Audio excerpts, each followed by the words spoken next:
Jejakmu wes mulai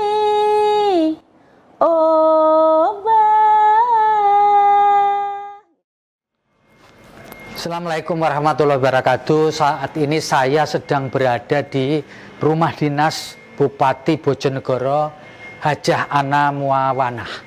Kita akan ngobrol dengan beliau mengenai kegiatan beliau sebagai bupati, sekaligus apa yang dilakukan di masa pandemi COVID-19. Yuk kita masuk.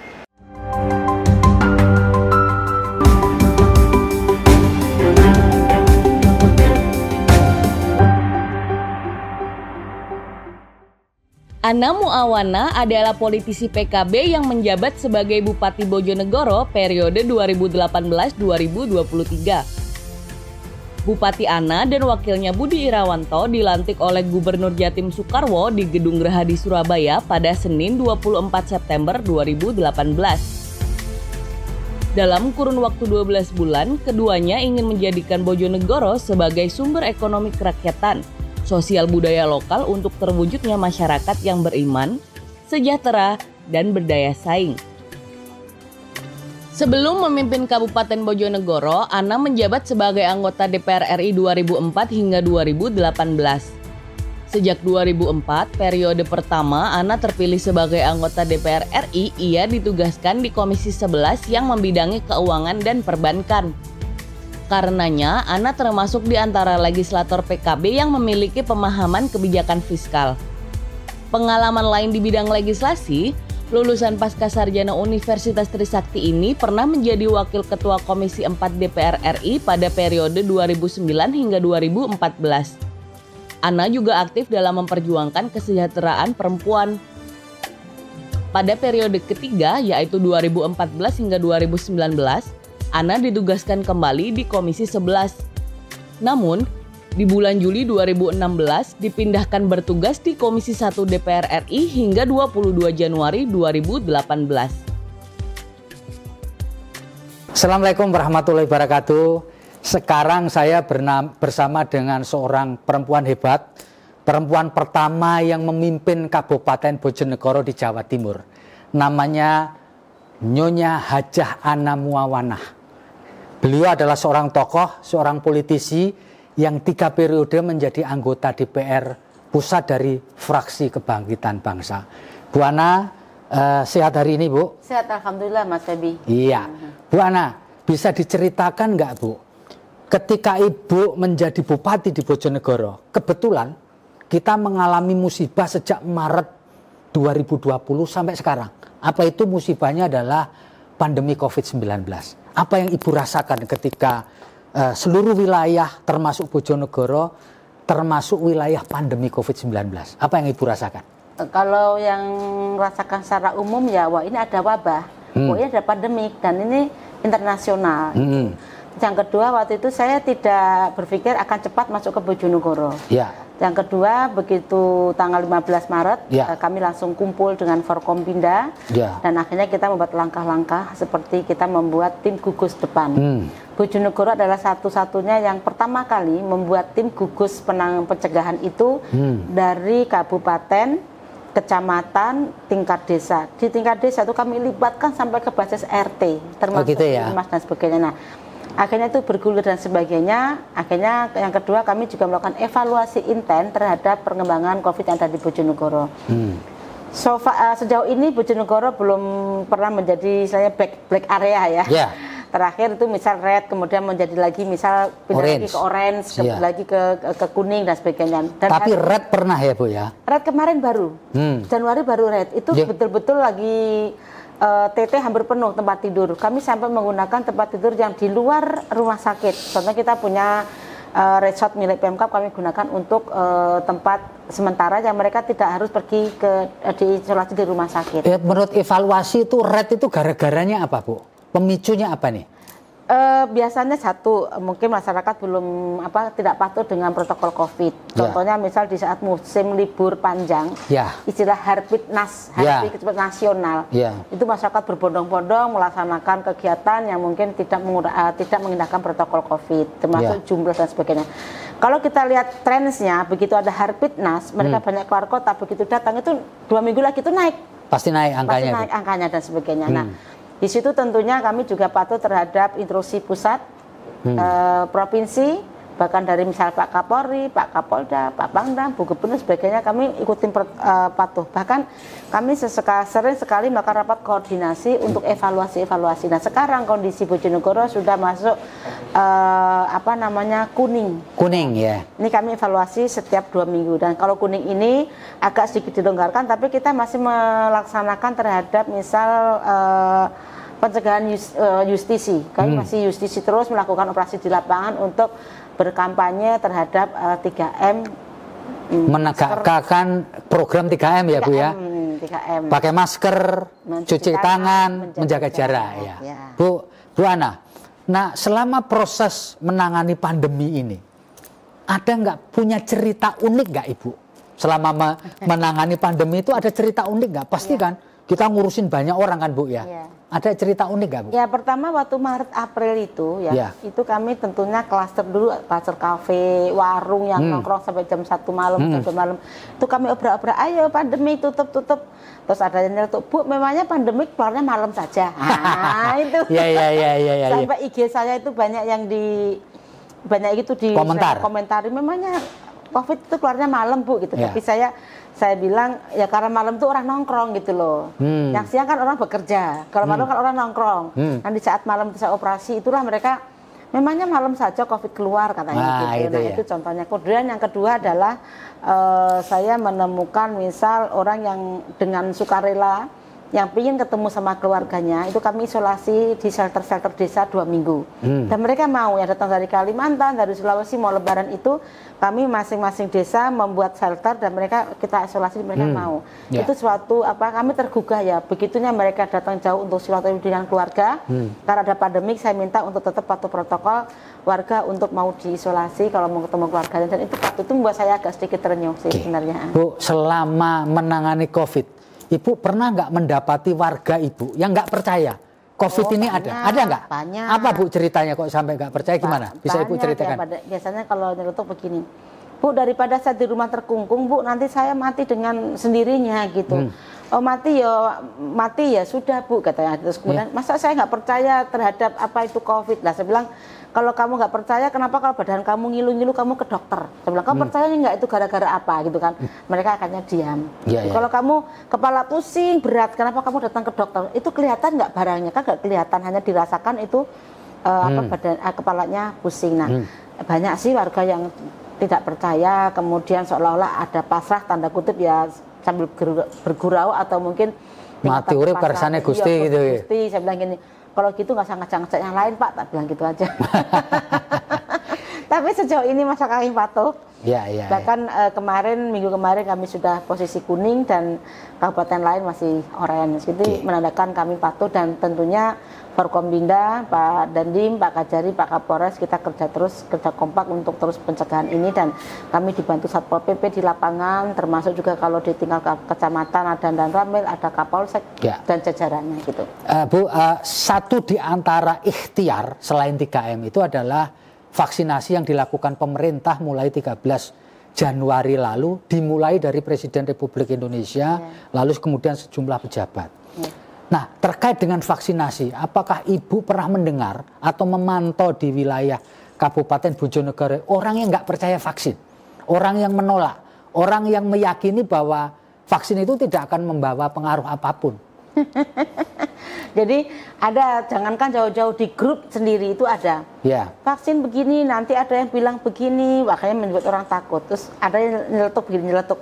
Sudahlah dulu waktu kita lahir, begitu kita lahir langsung divaksin kanan kiri kita juga nggak kenapa-kenapa. Kenapa sekarang kita takut? Terus saya komentar, negara tidak akan mencelakakan warganya. Saya pikir negara sudah memberikan terbaik terhadap ikhtiar adanya vaksin ini. Jadi di Bojonegoro rupanya kami pertama vaksin tanggal 29 Januari. Dan kami tandai dengan Forkompinda dulu, dan sampai sekarang belum ada eksiden orang yang menolak untuk vaksin. Bahkan tadi pagi di rumah dinas ini kami ada para lansia-lansia dari Wihara TTID. Bu, kami minta divaksin gitu, monggo pagi-pagi jam 7 pagi tadi itu. Jadi mereka antusias. Gelombang 2 ini kan untuk lansia sudah turun. Jadi mereka antusias untuk divaksin. So far Bu, apakah ada keluhan mengenai dampak dari vaksin ini di wilayah Kabupaten Bojonegoro yang Ibu terima? Belum pernah ada. Belum pernah ya? Katanya ada yang nanti muala begini, kok nggak ada ya? Belum pernah mendapatkan keluhan. Bahkan hari ini kami sudah menyuntik seluruh tenaga nakes, ya, terus PNS, ya, kemudian tenaga guru, karena kita segera akan membuka kelas on class, mengurangi virtual, ya. Dan belum ada yang istilahnya eksiden karena mereka disuntik, kemudian mereka bagaimana, belum pernah ada. Pandemi ini sekarang berulang tahun, ya, ya orang lah setahun, ya. Pas 5 hari lagi. Ya, ya. Nah, selama 1 tahun ini, Bu, apa yang berubah dalam diri Ibu? Secara pribadi maupun sebagai pejabat. Tentu ini akan ada perubahan. Yang namanya COVID itu mengubah segalanya. Nah, pertanyaan saya, apa yang berubah dalam diri Ibu selama masa pandemi COVID-19? Oh iya, kita banyak refleks, jadi tiba-tiba sambil jalan ada hand sanitizer gitu langsung ngambil gitu. Terus tiba-tiba terasa tadi habis pakai apa langsung nyari keran. Terus tiba-tiba kayak tadi ini Mas, kita tadi pakai masker kan. Pada saya sudah 2 kali disuntik. Vaksin, ya. Mau ada tamu saya langsung bermasker. Even hari ini kita lepas karena kita sedang diskusi, ya. Tapi ini membuat kita refleks untuk segera mengambil masker, cuci tangan, dan mengambil hand sanitizer. Berikutnya adalah mengurangi kerumunan. Kadang-kadang bergerombol nggak sengaja langsung kita tuh mundur gitu loh, step ke belakang, ada gerombolan orang dan sebagainya. Nah, itu menurut saya merubah cara pandang, termasuk kita sekarang jarang ya acara malam-malam. Jam 9 sudah pada siap-siap untuk istirahat, katanya menjaga imun. Tetapi yang saya rasakan adalah setelah saya vaksin 2 kali ini, ya, itu membuat percaya diri. Dan kalau percaya diri otomatis menaikkan imun. Menaikkan imun, ya. Itu jadi menurut saya itu refleks ya untuk hidup sehat, menjaga jarak, kemudian mengurangi kerumunan. Kemudian kita berusaha langsung ambil masker jika akan ada ketemu seseorang, khawatir nanti ada apa-apa gitu. Apakah Ibu juga berubah asupannya? Mungkin ada orang yang dulu nggak suka minum jamu, jadi minum jamu. Dulu nggak pernah perhatian soal minum vitamin, sekarang minum vitamin. Dulu nggak pernah memilih-milih makanan, sekarang memilih makanan. Apakah itu juga Ibu lakukan juga? Ya, kalau itu kebetulan saya memang dari dulu mengurangi makanan yang istilahnya banyak minyak. Jadi kalau pagi itu biasanya saya cukup dengan rebusan pisang, singkong, kadang-kadang labu dan sebagainya. Jadi kemudian kalau makanan yang ber-MSG saya sudah lama memang tidak lagi mengonsumsi MSG. Lama saya. Jadi micin itu bahasa saya micin itu sudah lama tidak ada. Terus kemudian akhir-akhir ini kami rasa digoreng tapi bukan menggunakan penggorengan tapi nggak gunakan minyak. Nah, kayak itu seperti itu. Nah, kemudian soal vitamin itu juga kondisional. Biasanya kalau mau malam itu suka minum, tapi saya lebih banyak minum air putih sih memang. Gitu ya. Dari dulu saya banyak air putih. Saya sehari mungkin antara 2,5 sampai 3 liter. Dan saya memang tidak minum. Menghindari gula juga enggak? Gula dari dulu nggak begitu suka memang. Oh gitu ya Bu, karena Ibu sudah manis sekali. Sudah manis sekali. Saya duduk dengan Mas Fabi lebih manis lagi. Saya dari dulu nggak suka gula memang. Jarang sekali lah, kalau sesekali Bu, tapi jarang banget minum gula. Iya, Bu, selama 2 tahun ya, Ibu memimpin wilayah ini. Kebetulan Ibu seorang perempuan. Apa yang Ibu rasakan selama 2 tahun sebagai seorang perempuan pertama yang memimpin kabupaten yang wilayahnya cukup luas, tentu dengan berbagai macam dinamikanya. Apa yang Ibu rasakan? Rasakan dan yang saya lakukan barangkali ya. Ya tentunya pengalaman saya dulu di Dewan. Jadi saya merencanakan agak matang sama teman-teman OPD. Dan dalam 2 tahun ini kami sudah banyak menyelesaikan banyak infrastruktur, infrastruktur lintas kabupaten termasuk lintas antar kabupaten. Jadi kami merencanakan dengan matang. Kemudian yang saya lakukan juga memperbaiki misal keindahan tata kota. tata kota. Oh itu ya. Nah ini sekarang 2021 kami sudah memperbaiki beberapa tempat. Nanti ini kami lanjutkan. Contohnya misal hal yang kecil saja. Kami terus berkampanyekan untuk ngurangin sampah. Makanya di Bojonegoro ini kayaknya sudah hampir sampah berserakan jarang ada. Kalaupun ada tuh orang iseng. Tahu nggak Mas Rasul? Orang pergi terus buang sampah bruk, sampah baru kan itu. Itu saya pikir itu orang iseng aja buang sampah, tapi yang sampah saya bertimbun-timbun itu hampir nggak ada di sini. Itu caranya bagaimana Bu, mengelola supaya tidak ada sampah yang bertimbun? Kalau toh ada itu orang iseng buang begitu. Gimana Ibu memanagenya ini? Ya saya pertama ada sumber daya manusia untuk yang membersihkan pagi sampai sore. Yang kedua kami di sini juga hampir 3 bulan yang lalu kami terus setiap pagi weekend itu saya turun ke masing-masing got kerja bakti dengan warga dan itu menggugah mereka untuk ikut terlibat di dalam kebersihan itu. Jadi dari bulan Agustus sampai Januari sampai Desember kemarin kalau nggak salah saya terus melaksanakan kerja bakti untuk pembersihan got-got termasuk taman-taman yang pada rusak kita perbaiki. Jadi sampah, taman-taman, keindahan kota, apalagi Bu? Sanitasi ya? Drainase lah, maaf, drainase yang di kota. Drainase ya. Drainase yang di kota ini mungkin beberapa jalan yang protokol sudah kami perbaiki seperti Pangsut, seperti di Ponorogo ini sudah mulai rapi. Nanti tahun 2021 kami lanjutkan. Nah, kendala satu misal di saat kami ingin menertibkan PKL, itu mereka biasanya ibu nggak memikirkan warga menengah ke bawah sebelah gini. Kuncinya gampang. Pertama Pemkab menyiapkan tempat untuk relokasi. Kedua, jangan ada yang melanggar kembali ke tempat itu lagi. Gitu loh Mas. Kalau mereka kembali, maka yang lain tidak laku. Tapi kalau mereka tidak kembali ke tempat yang tadi yang sudah ditetapkan, mereka artinya pembeli akan mencari tempat itu ada di mana orang penjual. Akhirnya kemarin untuk PKL sudah kami tertibkan. Saya bilang gini, Bu, ini kan ada hak warga yang ingin tertib kotanya. Jadi, tapi juga ada ibu yang akan mencari, ada warga yang ingin mencari penghidupan. Tapi kami sudah siapkan relokasi tempat. Ini kuncinya semua bisa berhasil. Kadang-kadang kan bilang gini, wah kami akan pindah tempat, nanti kami tidak kebagian rezeki atau orang nyari pelanggannya susah gitu kan ya. Sepanjang mereka tidak ada yang kembali ke tempat lokasi yang tadi harus dikosongkan, pasti itu pembeli akan cari. Kedua kita tulisin ini pindah ke sini. Nah itu salah satu kendala untuk tata kota itu soal PKL dan juga drainase, termasuk ya mungkin karena dulu sudah terlanjur pohonnya besar-besar dan akarnya kuat-kuat, itu kami perbaiki semuanya. Permajaan pohon yang banyak sekarang di sini.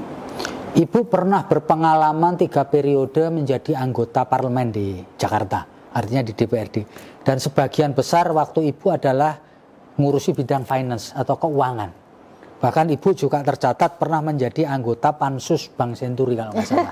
Masa lalu masih diingat, 2009. Ya, kan bagaimanapun portofolio masih ada. Itu ada gunanya nggak sih Bu? Pengalaman Ibu terutama di bidang keuangan, ya, terutama masalah-masalah manajemen keuangan dengan tugas Ibu sekarang sebagai kepala daerah. Sangat membantu. Di mana itu Bu? Sangat membantu ya di dalam perencanaan, di dalam analisa anggaran, di dalam money follow function dan sebagainya itu kami sangat membantu. Itu pertama. Kedua juga teman-teman saya banyak di kementerian. Nah ini membuat juga jaringan saya lebih mudah. Jadi kalau saya ada, misal kami contohnya misal kami mengajukan soal apa, soal pelebaran jalan dan sebagainya, atau soal misal status lahan, atau misal soal apa lagi ya, itu kami berkirim surat, kami komunikasi dengan bisa Pak. Karena sudah pernah kenal sebelumnya mitra kerja antara pemerintah dengan DPR ya. Jadi Bu sangat sekali kami terbantu baik secara analisa anggaran, terus kemudian perencanaan budget dan juga termasuk untuk penaikan PAD ya, perundang-undangan soal retribusi daerah dan sebagainya. Termasuk juga networking terhadap teman-teman saya itu yang di kementerian yang tentunya masih komunikasi aktif. Bu, apa benar sih Bu ada isu yang mengatakan kalau ngurus-ngurus anggaran di pemerintah pusat, di kementerian, di lembaga, itu harus nyangoni, harus nggak ada. Nggak ada Ibu ya? Nggak ada itu. Kami tentunya Kementerian Keuangan itu sudah punya platform. Setiap daerah dikasih berapa dan apa. Yang saya ke Jakarta itu mungkin soal perizinan. Misal contohnya di saat kami ingin membangun jembatan antar Bengawan Solo. Sesuai dengan perundang-undangan saya harus koordinasi dengan atau minta izin dengan Kementerian KLH. Harus minta izin dengan Kementerian PUR. Nah, itu contohnya. Jadi kalau soal budget itu kami tidak perlu gedek-gedek. Saya pikir kalau bupati gedek ke sana itu salah menurut saya. Salah karena kementerian itu sudah merencanakan fiskalnya dalam tahun 2020 itu berapa. Terus untuk kabupaten itu mana-mana saja kan ada DAU, ada DAK dan sebagainya. Itu salah. Yang selama ini saya lakukan itu adalah dukungan polisi. Contohnya tadi pagi kami baru rapat dengan Elman, Lembaga Manajemen Aset Negara. Itu adalah untuk Waduk Karanglongko yang rencana akan di pemerintah bangun. Kami ingin sertakan masuk kepada program strategi nasional. Itu kami dikirim surat. Jadi tidak perlu kami itu gada-gada kan salah itu, salah kaprah itu menurut saya. Bu, salah satu keberhasilan dari kepala daerah adalah bagaimana bisa meningkatkan pertumbuhan ekonomi. Nah, satu tolok ukur pertumbuhan ekonomi adalah hadirnya investasi.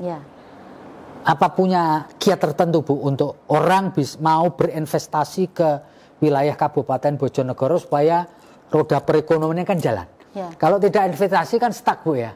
Kalau boleh Ibu jelaskan sedikit kira-kira pertumbuhan ekonomi di wilayah Bojonegoro sekarang pada posisi apa Bu? Kalau Bojonegoro memang untuk investasi yang mayoriti itu masih di migas. Oh, di migas. Itu sangat luar biasa untuk di sini, bahkan sekarang Bojonegoro masuk penyumbang migas 30% nasional ya.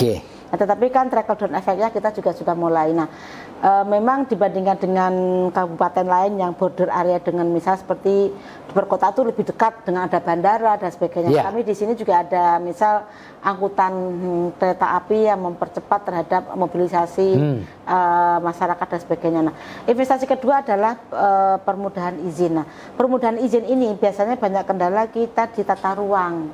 Nah, tadi baru saja kami luncurkan ke DPR, insya Allah Pemkab Bojonegoro dalam bulan April ini sudah punya perda tentang RT/RW wilayah.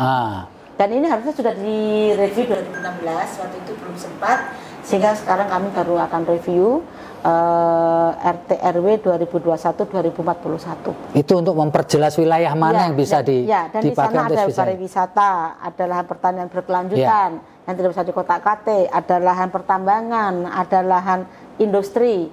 Area industri maksudnya itu kami sudah siapkan hampir kurang lebih 2.000 hektar. 2.000 hektar. Jadi dengan RT/RW itu memberikan kepastian terhadap investor mau wilayah apa yang akan di ini. Kalau nggak begitu nanti mereka investor datang mencari tanah, kita nggak punya data peta. Iya. Bu, kalau ditanya itu, apa sih kelebihan Bojonegoro dibandingkan dengan kabupaten lain terkait untuk menarik investasi? Lebih mudahkah? UMR-nya lebih rendahkah? Atau apanya Bu? Kita sudah dijawab. Oh, sudah dijawab ya. Tapi UMR itu bukan berarti kita menganiaya pegawai, bukan ya. Mungkin memang UMR di Bojonegoro bukan rendah sih, rasional lah. Rasional ya. Ada salah satu kabupaten yang menurut saya tidak rasional karena kabupaten itu UMR-nya lebih tinggi dibandingkan dengan kabupaten kota. Ada. Oh gitu. Nah itu menurut saya kurang rasional. Nah kalau di Bojonegoro ini rasional. Tentunya Bojonegoro dengan Surabaya misal tentunya lebih rendah di Bojonegoro. Ini akan saya cari kesempatan. Jadi mungkin mereka di sini nanti mungkin banyak perumahan. Jadi dengan asas kereta api yang sangat mudah ini, mereka mungkin kerja di Surabaya, dia tinggalnya di Bojonegoro. Kan nggak ada masalah kan, di sana kerjanya belanjanya di sini bagus lagi toh lama. Nah kan gitu. Nah, ini banyak perumahan karena kereta api nanti akan kita yang 1,5 jam kok. 1,5 jam ya. Jadi kalau mereka berangkat jam 6, setengah 8 mereka sampai, jam masuk kantor, pulang jam 4, sampai setengah 6 sudah selesai. Sama dengan Jakarta Bogor mungkin lebih jauh itu dibandingkan dengan apa yang Jakarta Bogor 2 jam Bu kalau naik. 2 jam. Kalau nggak macet, kalau macet bisa 3 jam kan gitu. Nah, artinya apa? Bojonegoro ini nanti menjadi penopang industri-industri yang ada di wilayah perkotaan. Nah, maka kami kemarin juga di dalam RT/RW kami sisir untuk wilayah pemukiman. Itu kami di beberapa titik kami persiapkan. Bu, RT/RW terakhir sebelum diperbaharui ini tahun berapa? 2011. 2011 berarti 10 tahun yang lalu berarti? Oh, 11 tahun yang lalu toh. 11 tahun yang lalu. Ya 10 ya? 10 karena ini 2021 ya. Apa Bu waktu itu motivasinya untuk memperbaharui RT RW itu apa? Ya. Motivasi utamanya apa? Pertama adalah saya regulasi dulu. Regulasinya itu kita diperbolehkan mereview paling lambat 5 tahun. Oh gitu ya. Maka saya katakan 11 sampai 5 tahun kan 2016, tapi nggak dilaksanakan kan? Nggak dilaksanakan. Nah, kedua hal yang melatar belakangi terhadap perubahan RT RW adalah bagaimana Pemkab Bojonegoro mempunyai data peta, mempunyai data guna ya terhadap lahan yang ada di Bojonegoro. Karena tanpa RT RW itu tentunya investor juga akan sulit mencari tempat yang sesuai. Nah, contohnya kemarin di saat kami kedatangan investor dari luar soal misal peternakan di bidang telur ayam gitu. Kami sudah tinggal buka data peta, oh ya sudah, ini sudah ada daerah yang bisa digunakan investasi di ayam petelur dan sebagainya. Aja sih. Di sini ada juga industri padat karya seperti pabrik ada di sini, pabrik sepatu ada di sini juga. Pabrik. Pabrik rokok tentunya. Ya. Ibu kebetulan Ibu juga seorang politisi dari Fakti Kebangkitan Bangsa ya Bu. Ada gunanya nggak sih Ibu? Anda seorang kepala daerah sekaligus politisi itu memberi manfaat atau sebaliknya Bu? Sebenarnya kepala daerah itu pejabat politik. Ya betul. Pejabat publik. Tapi kan tidak pejabat publik, pejabat politik juga. Gitu kan, pejabat publik kan. Artinya jabatan politis lebih tepatnya. Jabatan politis ya. Jabatan politis saya pikir lebih bagus itu. Ya. Gitu. Bukan sebaliknya ya. Nanti yang diutamakan orang-orang dari partainya doang. Wah, gitu itu ya? Dicek aja nanti. Ya dicek saja. Misal di Bojonegoro 1,4 juta orang. Ya. Terus saya membangun jalan, yang bukan partaiku nggak boleh lewat ya, digebukin orang. Ya nggak mungkin. Jadi justru politik itu menurut saya adalah politik itu media pelayanan dan pengabdian. Itu moto saya itu. Jadi politik itu media pelayanan dan pengabdian, bukan kebalikan ya. Gitu. Jadi saya pikir menjadi pejabat publik dan pejabat politik atau misal pejabat apa tadi namanya politik ya. Itu sesuatu yang menurut saya saling menunjang bukan saling mengganggu menurut saya. Gitu ya Bu ya. Iya kan kita juga perlu kondusivitas, misal kita bicara parlemen di DPR, kita juga perlu kondusivitas kan. Gitu. Iya. Bu sepanjang Ibu menjadi kepala daerah tentu berurusan dengan orang-orang di birokrasi. Ya kan Ibu kan membawai birokrasi ya Ibu ya. Ada keluhan nggak Bu? Dengan orang-orang di birokrasi kan katanya orang birokrat itu kalau bisa diperlambat kenapa dipercepat, kalau bisa dimahalin kenapa dimurahin gitu kan kira-kira Ibu yang bisa rasa. Mungkin itu dulu. Oh dulu ya. Tapi sekarang baik semuanya. Oh baik semua ya. Semuanya sudah. Terus kami berikan pembinaan. Kami kan punya kewajiban membina. Memang tidak mudah merubah istilahnya sudah kayak seperti kebiasaan. Tetapi saya selama ini di Bojonegoro saya nggak ada hambatan apa-apa. Baik-baik saja semua. Sungguh pun saya bukan bagian dari birokrasi di sini, tapi saya baik-baik saja. Nggak ada masalah apa-apa. Bu, bagaimana kiat Ibu untuk menciptakan good governance sekaligus untuk memperkecil peluang terjadinya penyimpangan atau korupsi? Mungkin korupsi nggak mungkin bisa dihilangkan, tapi minimal diminimalkan lah. Apa kiat Ibu? Sistem dan kontrol. Ya, sistemnya sudah makin baik. Misal contohnya korupsi ini kan orang selalu bilang korupsi dengan uang, gitu kan. Padahal korupsi waktu lebih berbahaya lagi. Karena dengan korupsi waktu itu mereka tidak melaksanakan pekerjaan sesuai dengan target kinerja dan sebagainya. Sehingga menurut saya sistem dan dikontrol, evaluasi, pembinaan itu aja terus kita laksanakan. Kemudian yang kedua, jangan berikan tugas di luar dengan tupoksinya. Jangan dikasih tugas yang aneh-aneh. Jadi aku juga bilang, saya tidak pernah penugasan Anda yang aneh-aneh. Jadi jangan berbuat yang aneh-aneh kan, gitu saja kalimatnya. Itu saja kasih pekerjaan yang aneh-aneh. Itu saja kerjakan dengan baik sesuai dengan tusi. Termasuk disiplin pegawai ini juga saya minta, terutama ya tentunya saya kepala daerah memberikan istilahnya pembinaan terus-menerus dengan eselon 2 bahwa kita ini adalah pimpinan mereka kita berikan contoh dulu, sehingga sampai sekarang kayaknya sudah jarang kita temui misal bahkan korpri jalan-jalan ke pasar tuh hampir nggak ada. Atau mungkin lepas dulu terus jalan-jalan nggak Bu ya? Kelihatan. Karena sekarang saya sudah pakai facing identification untuk absensi. Oh iya. Jarang dulu kalau jam 3 tuh udah banyak di pasar pada nantengin belanjaan mau pulang. Iya. Sekarang kayaknya sudah jarang ya. Iya. Tapi saya belum pernah menemukan sih, udah nggak ada Belanjanya pengaduan. lewat online aja, Bu. Lagi online ya. Saya nggak ada pengaduan juga karena saya pikir masyarakat mengadukan itu hal yang mudah karena handphone saya semuanya tahu, Ya. saya semuanya tahu. Ibu selain itu saya tahu juga Ibu seorang yang punya jiwa seni kalau nggak salah, betul ya? Bu? Oh, senawan dikit-dikit. Iya. Ibu juga ciptakan lagu, Bu? Ya, Atau apa gitu? Gimana, Bu, ceritanya kok bisa Ibu? Senang saja. Gini, suatu ketika saya kedatangan para seniman hari apa waktu itu buat baca puisi lah. Iya. Saya bilang nanti Ibu tampil ya. Saya bilang aduh saya ini nggak bisa baca puisi. Oh sudah pernah dengar Ibu baca puisi, bisa. Akhirnya dalam sekejap sambil saya rapat COVID itu saya membuat judulnya jejak. Itu Jejak kan itu berdiri tegak ya. Lan jejak. Jejak itu mengancal gitu ya, mengancal. Itu saya 5 menit saya tulis baru saya perbaiki isinya. Iya. Itu salah satu karya saya. Judul jejak lan jejak. Bisa Ibu ulang kembali, Bu, sedikit aja supaya kita bisa saksikan bagaimana Ibu bisa menciptakan secara spontan sebuah sajak atau puisi. Ada nggak sajaknya tuh? Apa sajaknya apa? Ada lagi lagu yang lali dalan. Gimana, Bu, lali dalan itu, Pak?